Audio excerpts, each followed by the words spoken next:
সঁচাকৈ আপুনি যদি এজন প্ৰকৃত কৃষক হয় তেন্তে এই ভিডিঅ'টো আপোনাৰ বাবে। ফ্ৰেণ্ডসকল, অসম চৰকাৰৰ তৰফৰ পৰা বিনামূলীয়াকৈ সম্পূৰ্ণৰূপে ফ্ৰী ট্ৰেক্টৰ বিতৰণ কৰি আছে আৰু এই ফ্ৰী ট্ৰেক্টৰ বিতৰণ কৰাটো তোমালোকেও ফ্ৰীতে লৈ ল'ব পাৰিবা। সেইটোৰ বিষয়ে আজি সম্পূৰ্ণ সবিশেষ আলোচনা কৰিম। তাৰ আগতে ফ্ৰেণ্ডসকল, তোমালোকে যদি আমাৰ চেনেলত নতুনকৈ আহিছা তেতিয়াহ'লে আমাৰ চেনেলটো ছাবস্ক্ৰাইব কৰি দিবা আৰু যদি ভিডিঅ'টো ভাল লাগে তেতিয়াহ'লে ভিডিঅ'টো লাইক কৰি ভিডিঅ'টো শ্বেয়াৰ কৰি দিবা। এতিয়া ফ্ৰেণ্ডসকল, তোমালোকে বা কোন লোকসকলে এই ছাবচিডি ট্ৰেক্টৰখন পাব আৰু কি কি ডকুমেণ্টছ লাগিব সেই বিষয়ে আমি আজি আলোচনা কৰিম। ফ্ৰেণ্ডসকল, তাৰ আগতে কেইটামান ইনষ্ট্ৰাকশ্যন দিয়া আছে, সেইকেইটা আগতে চাই লওঁ, তাৰপিছত তোমালোকক মই ষ্টেপ বাই ষ্টেপ দেখাই দি আছো।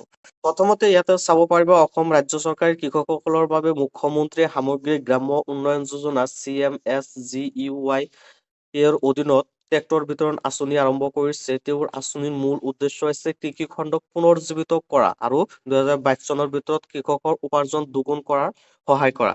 তাৰপিছত ফ্ৰেণ্ডসকল, নতুন সংশোধিত ট্ৰেক্টৰ আঁচনিৰ অধীনত চৰকাৰে ৰাজ্য সাহায্য মূল্যত প্ৰতিখন ৰাজ্য গাঁৱত কিছুমান প্ৰয়োজনীয় আনুষঙ্গিক সামগ্ৰীৰ সৈতে এখন ট্ৰেক্টৰ প্ৰদান কৰিব। ৰাজ্য চৰকাৰে প্ৰথম পৰ্যায়ৰ প্ৰায় 2109খন ট্ৰেক্টৰ বিতৰণ কৰিব আৰু এই ট্ৰেক্টৰ বিতৰণ আঁচনিখনিয়ে সমগ্ৰ ৰাজ্যখনৰ 26,000খন গাঁৱক পৰ্যায়ক্ৰমে সামৰি ল'ব। মানে ফ্ৰেণ্ডসকল, প্ৰথমতে 10,109টা ট্ৰেক্টৰ বিতৰণ কৰিব, তাৰপিছত 26,000 ৰাজ্যত এই ট্ৰেক্টৰখন বিতৰণ কৰিব। আৰু ফ্ৰেণ্ডসকল, এই ট্ৰেক্টৰখন কোন লোকসকলে পাব সেইটোৰ বিষয়ে আজি তোমালোকক মই জনাই দি আছো। অসম ট্ৰেক্টৰ আঁচনিৰ বাবে কোনে আবেদন কৰিব পাৰিব বা কোনে যোগ্যতা হয়। ফ্ৰেণ্ডসকল, প্ৰথমতে অসম ট্ৰেক্টৰ আঁচনিৰ সুবিধা ব্যক্তিসকলে লাভ কৰিব নোৱাৰিব। মানে ফ্ৰেণ্ডসকল, আগতে তোমালোকৰ এটা ইনষ্ট্ৰাকশ্যন দিছিল যে অসমৰ যদি বাসিন্দা হোৱা তেতিয়াহ'লে তোমালোকে আবেদনখন কৰিব নোৱাৰিছিলে। কিন্তু ফ্ৰেণ্ডসকল, এতিয়া নতুন আপডেট দিছে, তোমালোকে এতিয়া আবেদনখন কৰিব পাৰিবা। তাৰপিছত একোটা গাঁৱৰ প্ৰকৃত বয়সস্থ কৃষক 8জনৰ পৰা 10জন গোটৰ এজন সদস্য হ'ব লাগিব। মানে ফ্ৰেণ্ডসকল, তোমালোকৰ এটা গোট বনাব লাগিব য'ত তোমালোকৰ 8জনৰ পৰা 10জনৰ সদস্য এটা থাকিব লাগিব। সেই গোটৰ মানুহেহে আবেদনখন কৰিব পাৰিব।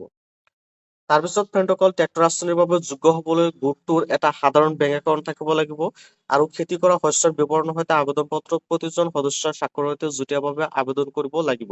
মানে ফ্ৰেণ্ডসকল, তোমালোকৰ যিটো এটা গোট আছে বা সংস্থা আছে, সেই সংস্থাৰ এটা একাউণ্ট থাকিব লাগিব। আৰু আবেদনকাৰী গোটটোত এটা পৰিয়ালৰ এটাতকৈ অধিক সদস্য থাকিব নোৱাৰিব বা নালাগে। মানে বন্ধু বান্ধৱীসকল, এটা আবেদন যদি কৰিবলৈ বিচৰা তেতিয়াহ'লে এটা পৰিয়ালৰ পৰা এজন সদস্যহে থাকিব লাগিব। যেনেকুৱা তোমালোকৰ যে এটা সংস্থা বনাইছা, সেই সংস্থাত যে তোমালোকৰ এটা পৰিয়ালৰ যে 8-10জন মানুহ চব তেনেকুৱা কথা নহয়। এটা পৰিয়ালত এজন এজনকৈ মানুহ মিলি 8-10জন ঘৰৰ পৰা বা 8-10জন পৰিয়ালৰ পৰা 8-10জন মানুহ গোট হৈ এটা গোট কৰিব লাগিব আৰু তাৰ পৰাহে তোমালোকে আবেদনখন কৰিব পাৰিবা। অনুদানৰ ব্যৱস্থা, সঁজুলিকে ধৰি ট্ৰেক্টৰ ইউনিটৰ ক্ৰয় মূল্যত নিৰ্বাচনত গোটসমূহক 70% ৰাজ্য সাহায্য, সৰ্বাধিক 5 লাখ টকা প্ৰদান কৰা হ'ব। ধনৰ পৰিমাণ 20% বেংকে ঋণ হিচাপে প্ৰদান কৰিব আৰু বাকী 10% আবেদনকাৰী সদস্য গোটে পৰিশোধ কৰিব লাগিব। মানে কথাটো এনেকুৱা হ'ল, ধৰা তোমালোকৰ ট্ৰেক্টৰৰ দাম 1 লাখ টকা হ'ল, তাৰে 70% তোমালোকে ছাবচিডি পাবা আৰু 20% তোমালোকৰ বেংকে ঋণ পৰিশোধ কৰিব।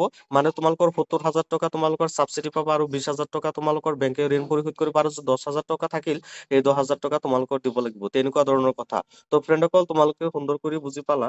তোমালোকে আবেদনখন কৰিব পাৰিবা। মই তোমালোকক কি কি লাগে সেইটো কৈ দিলো আৰু তোমালোকৰ জাষ্ট ইয়াতে বেংক একাউণ্ট হ'লেই হ'ল আৰু যুটীয়াভাৱে এটা তোমালোকৰ বগা কাগজত এটা স্বাক্ষৰৰ সৈতে চহী উঠাব লাগিব আৰু সেইখিনিয়ে ছাবমিট কৰিলে হৈ যাব।